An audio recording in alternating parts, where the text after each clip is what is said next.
Welcome to the Edgeworth Echoes podcast, discovering Edgeworthstown, a hidden gem of Irish history.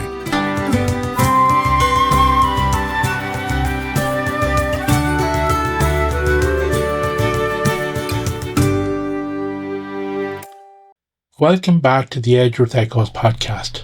This is your host, John. This is an episode that features poetry and science, and is the story of two Williams, men who had links to each other, as well as links to Edgeworthstown and the Edgeworths.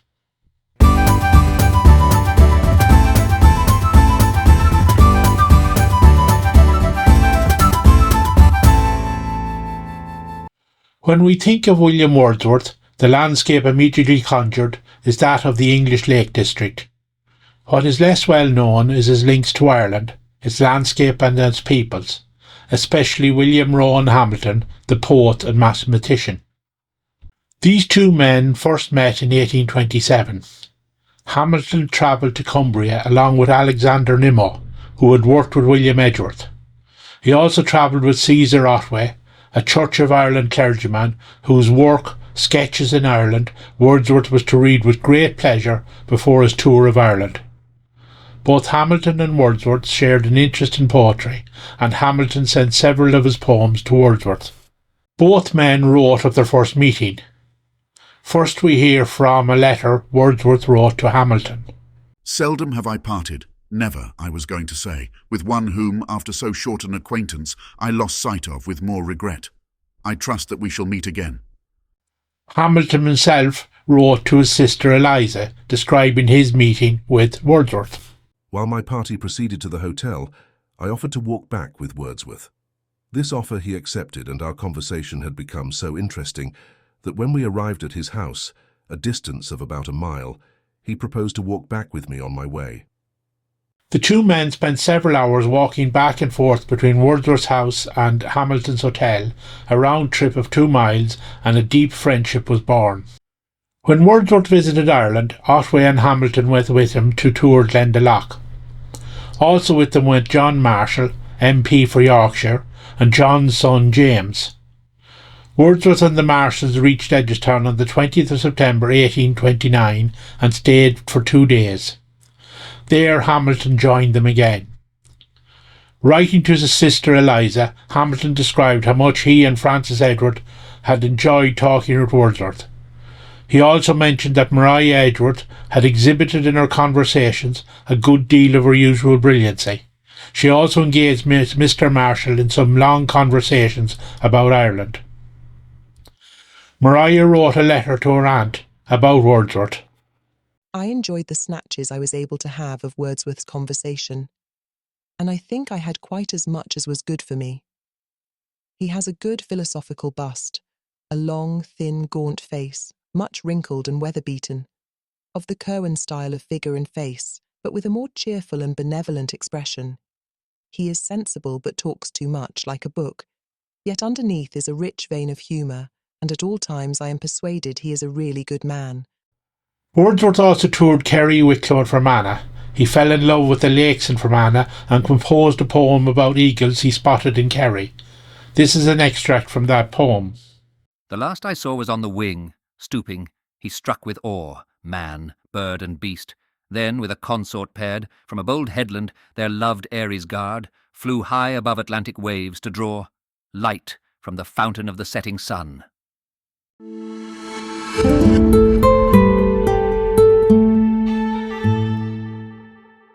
William Rowan Hamilton was born in Dublin in 1805. He was sent to live with his uncle James in Trim, County Meath at the age of 3. James ran a local school which was housed in a building once owned by Jonathan Swift, and Arthur Wellesley, later Duke of Wellington, had attended the school briefly some 30 years earlier. Hamilton started his early education there, showing a talent for languages and mental calculation. In 1813 he took part in a mathematical competition against an American child prodigy called Zira Colburn.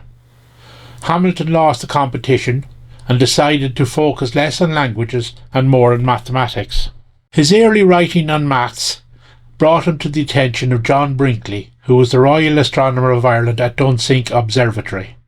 He started at Trinity College at the age of 17, was first in all his classes, and in 1827, before his graduation, he was appointed to the post of Royal Astronomer, when Brinkley was appointed Bishop of Cloyne.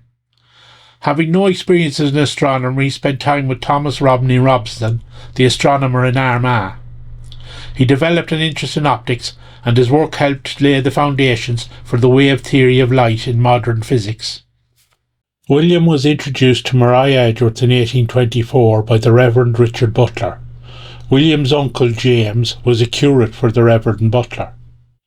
One of William's interests was in semaphore signalling, coming up with his own system in 1820, an interest also shared by Maria's late father, Richard Lovell. He had a doomed romance with Catherine Disney, also from Meath. Her parents did not approve of their relationship, and after her marriage to a vicar, he became depressed and considered suicide. Eventually he married Helen Marie Bailey in 1833 and had 3 children.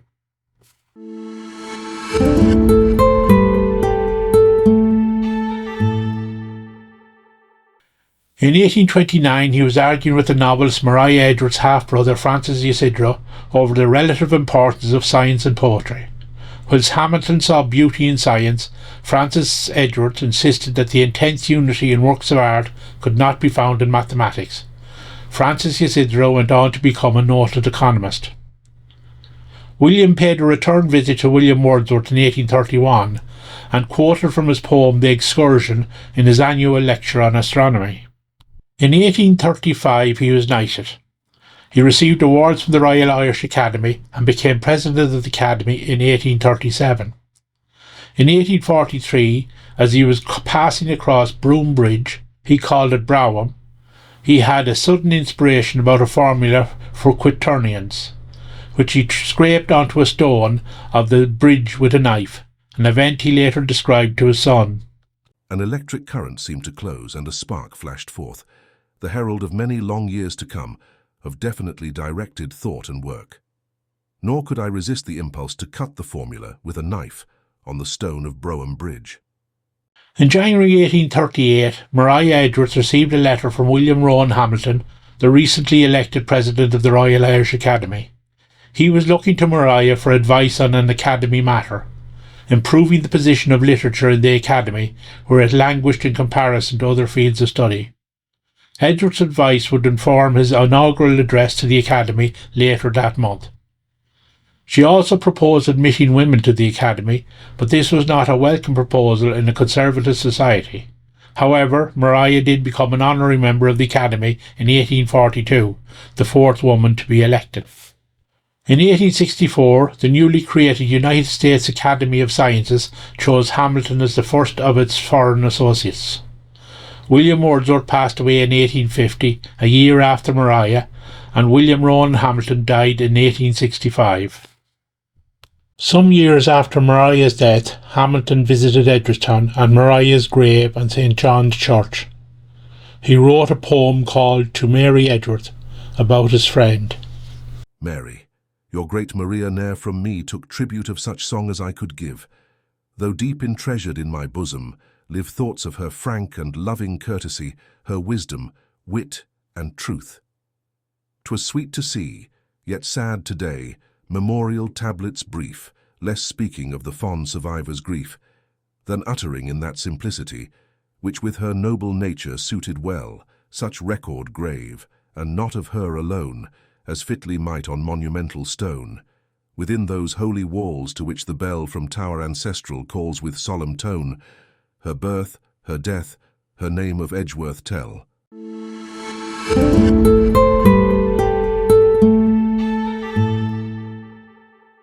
And that brings us to the end of another podcast episode.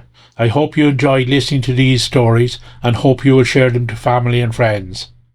Until the next time.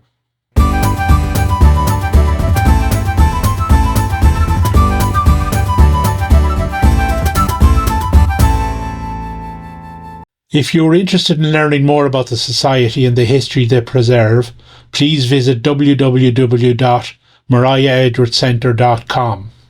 You can sign up to our newsletter, book tours, learn about her annual literary festival, and read up on some of the remarkable people who have links to her town. This has been the Edgeworth Echoes podcast, rediscovering history